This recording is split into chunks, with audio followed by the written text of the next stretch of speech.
Hi guys, welcome back to yet another video. My name is Martin. I'm filming this in my storage unit today being Sunday. I thought I'd come down and have a look through all the books here and show some off. What I do on this channel is I show off 4 books from random and I end on a key issue. And I also like to show off books that don't get a lot of attention on other channels. So if that's something you like, please consider liking and subscribing. I'm over 700 subscribers at the moment, so absolutely loving it. You guys are all awesome. But the first issue I want to show off, because we're here to see the issues, here are. It's Power of Shazam issue 5 from 1995, and written and drawn by. Actually, I don't know if it's drawn by Jerry Ordway. Maybe it's definitely written by Jerry, and maybe he's just done the layouts. But I think it's Peter Cruz that's done the final artwork with Mike Manley on inking duties. And as you can see here, we have Mary Marvel on the cover. I don't particularly know who she's fighting here. A bit of an interesting villain. Yeah. Now, this series, I went for like, I think it was like 42, 43 issues. It ended on a weird number. It didn't get to 50, unfortunately. It was a series that I found after the fact. Sort of after the fact. It was just ending when I got into comic books, and there was a flea market that was half an hour's drive from here, down that direction, and I used to like to go there after school or on the weekends. And there was this this Japanese couple who had this tiny little stall at the flea market, and they would have whole stack of comic books, trading cards, pulp novels, and they were all priced really well. Like, they had a whole bunch of these, and they at the time they were like 50 cents to $1, which is absolutely unheard of, especially today. And what happened with that flea market? It got demolished, and a Costco got put in. And it's a bit unfortunate because it's not really a place that you would see all that often, especially here in Australia. There's a lot of uh, redevelopment to these bigger chain stores, and little stores like these trading card places. They've all gone. But yeah, I used to love going down there. Okay, moving on. We have Thunderbolts issue 3. It's a recent series. I think this is the most recent series by Colin Kelly and Jackson Langzig, and Borges. Borges is the artist, and wow, gorgeous.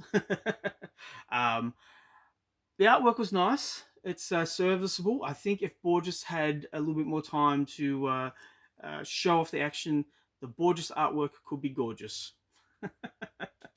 Stupid joke, but anyhow, we have the Winter Soldier fighting American Kaiju, and even though it's in the storage unit, so I have read it, I cannot remember what happens in this story. I don't know why Winter Soldier is Kaiju size, but he is Kaiju size. So yeah, there we go.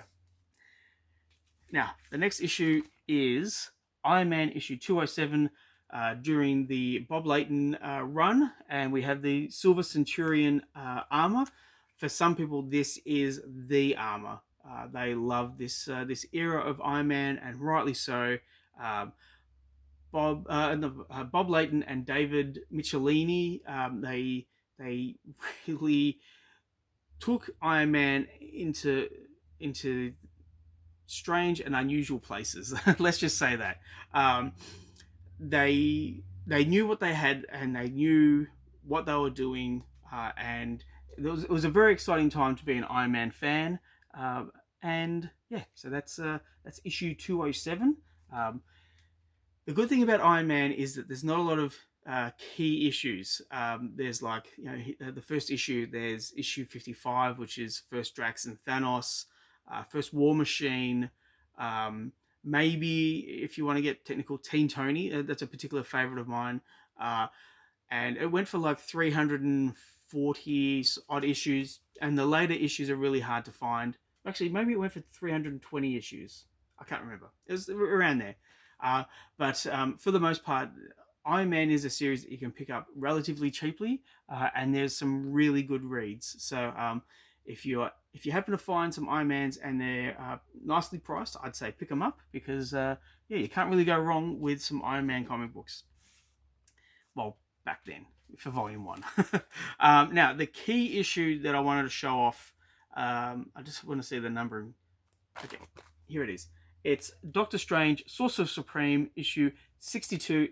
The numbering is right there, but it's really hard to see the green on the yellow. Whoever designed that, yeah, you kind of missed the mark there. But anyhow, it's not anything to whinge about because we have Doctor Strange and we have Doctor Doom. And if you're familiar with what's going on in the comic books right now, Doctor Doom has become Earth's Sorcerer Supreme. Obviously, it's not the first time that Doctor Doom has tried to become Sorcerer Supreme. I'm not going to disparage the current storyline. I want to, particularly with the people who are involved.